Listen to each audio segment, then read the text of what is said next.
of our loving and ever-present God.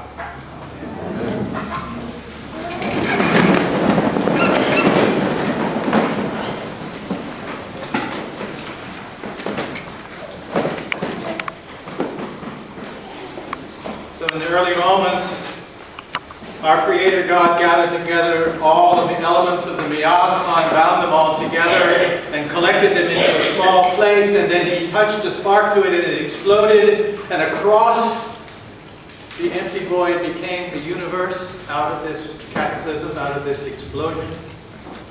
And from this moment, the worlds collided and the stars collided and new solar systems were formed. And in one of those solar systems, an Earth was formed. And the boundless material energy that came together to form this round circle that we call, this sphere that we call our earthly home, was formed. The Earth was formed. And in the course of that formation, the lands were revealed in the oceans by the mystery and magical power of a Creator God. And they bashed themselves together and formed these rings of fire. And out of these rings of fire, the earth took shape. Out of these earth-forming fires, the earth took shape. And the people rose out of the land, and they became the people. And in the formation of peoplehood, the Adam, the earth people, through the course of time, out of the fire of conflict, they formed into various created orders.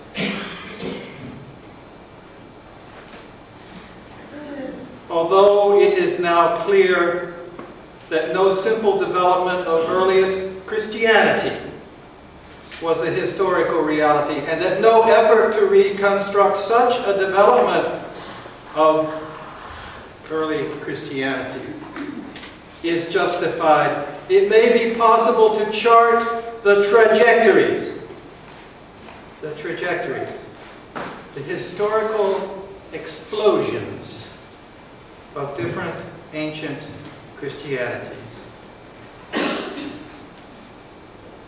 Ancient Christianities. The development of Christian communities was complex, explosive, and messy. Ancient Christianities were different and often conflicting in their self-understanding and their orientation to the world. Vincent Wimbush wrote those words. See, I brought the heavy team today. I brought the squad with me today.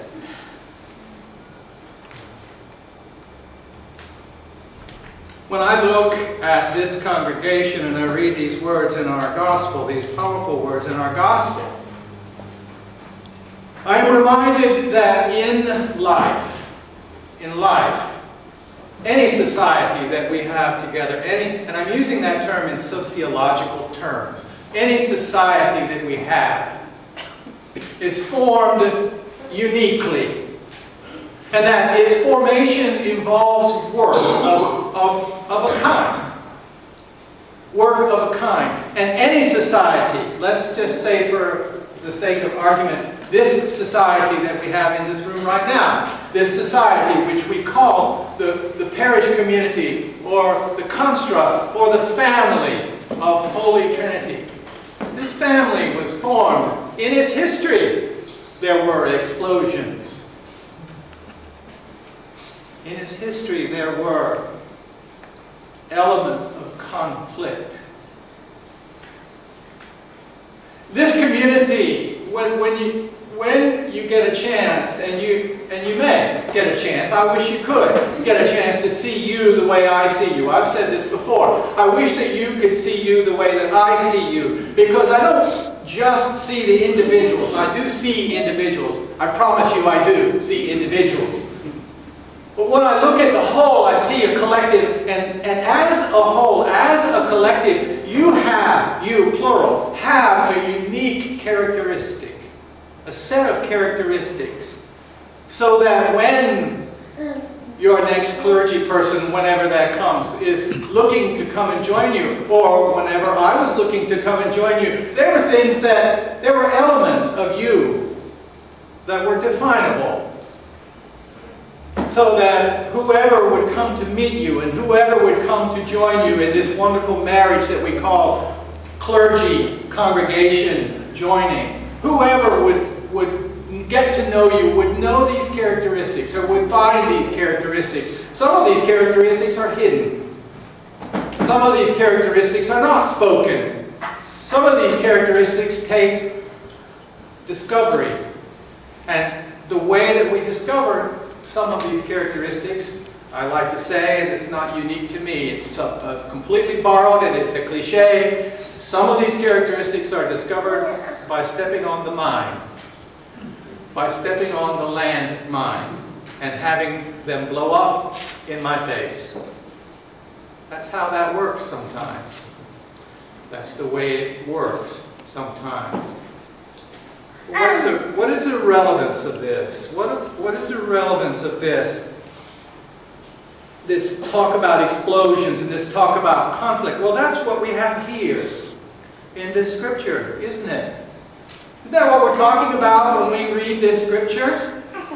You see, what we have been given in Matthew's Gospel, well, let's draw a little bit more of a historical picture here. What we have here when Matthew's Gospel was written, we have another kind of miasma, another kind of almost primordial existence in which various and sundry communities were forming.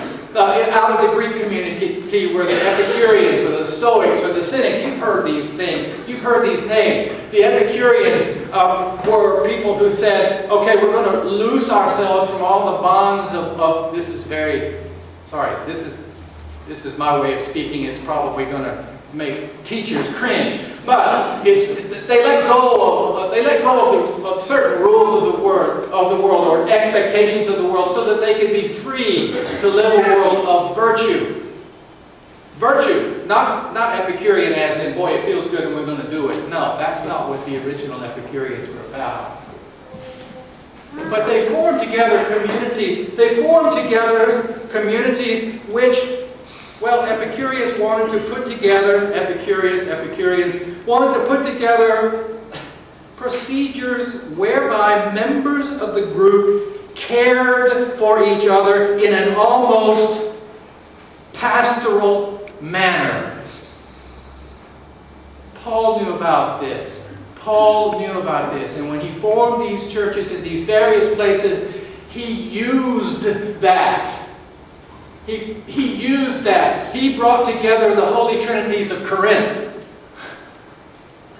or Ephesus. He brought together the Holy Trinities and bound them together and taught them. He wanted them to use the pastoral way of binding themselves together. But you don't put 100 people into a room. You don't put 75 people into a room and leave them there forever without somebody's toes being stepped upon. It just doesn't happen. So how are we as a pastoral community, how are we to use the language of Scripture? A new family forming together. How are we supposed to deal with each other? How are we as grown-ups supposed to deal with each other? What's right here? It's right here. If I wound you, you come to me and you say, Jim, you wounded me. When you did this, it hurt. And I say to you, well, tell me about it. And then we talk. Now that's one way to do it. Another way to do it is for me to wound someone, or let's just, for the sake of this particular argument, say that one of you wounds another one of you, and that other one of you comes to Jim and says, so-and-so wounded me. And then, of course, you've heard me say this before, I might be Father Kroom, but I'm not your daddy. because you are called to go to that individual and you are called to say to that individual, I felt this when, this is what happened when this took place. And sometimes, well, you get ignored, don't you? Sometimes you get ignored. And then you take it to, well, then this says, well, you're supposed to bring somebody with you, and the two of you sit down and say, this is the way it should be. And if you are ignored, then you take it to, and here we have one of perhaps two places in the whole of the Gospels where the word church is used.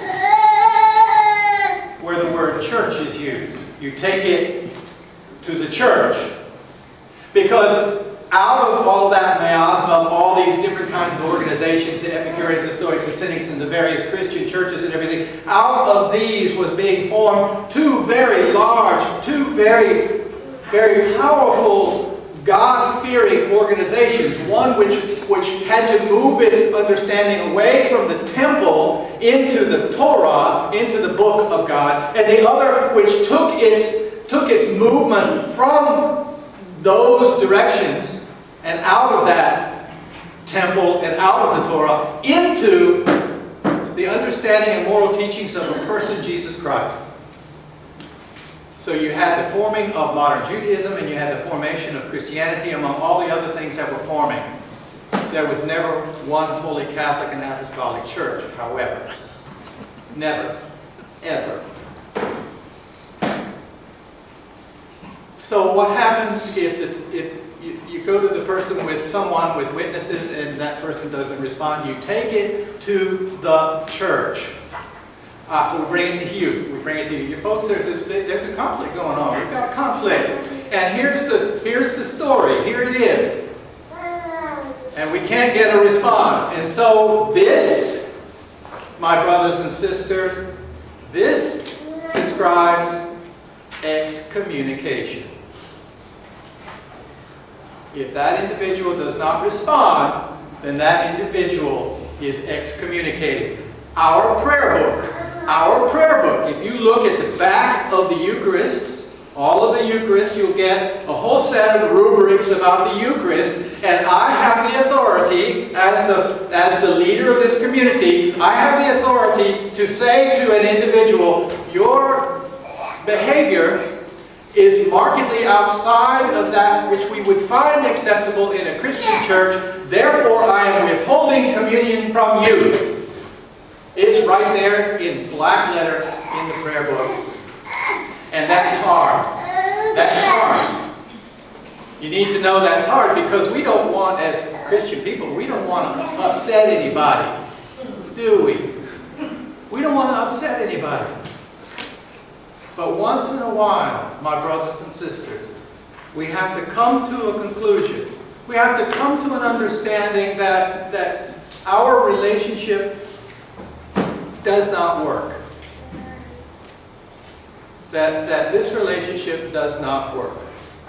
That there probably is a place that you may find comfort somewhere else. And what kind of an individual would we invite to find that communication or community somewhere else? What kind of person would we, as members of Holy Trinity, what kind of person would we invite to go somewhere else?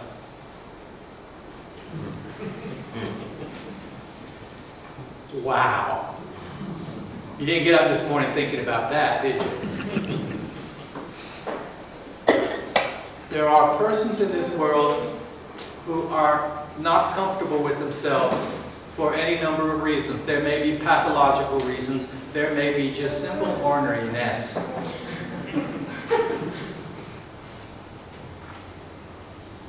And if those persons bring hatred into this parish, if persons bring hatred into this parish, you need to know that I will ask them to go until they have found healing. And I want you to understand that this is a loving thing to do.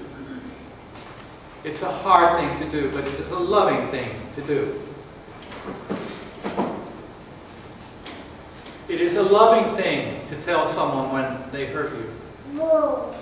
It is a loving thing. It is a loving thing. It is a loving thing. In this scripture, you have at the end of it, where 2 or 3 are gathered together in my name, I will be present with you.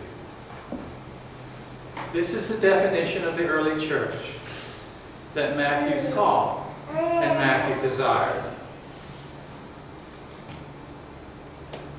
What is missing from this scripture is almost the very next line, in which Peter, God bless Peter, says to Jesus, how many times should I forgive someone? 7 times? Wow, that's a lot. 7 times? And Jesus says, well, 77 times. 77 times. We're at the beginning of our season. I hope you've had a restful summer. We have work ahead of us. But part of the formation of this community is how we love each other and how we tell each other we love each other. And how we respond to each other when it gets hard to be in company with each other. But the point of this exercise is to remember that whatever we do, it is founded in the scriptural law. Love your neighbor as yourself. When I look at you, one of the characteristics that I see is a willingness to do that. And a universally successful doing that most of the time. And when you look at me, you see an intense desire to do that and a limited success. So at its root, at its core, at the formation of Holy Trinity, this is about my helping you, you helping each other, and all of you together helping me. Blessed be God for who you are, individually, uniquely. Blessed be God for who you are as Holy Trinity, as a family, as people coming together.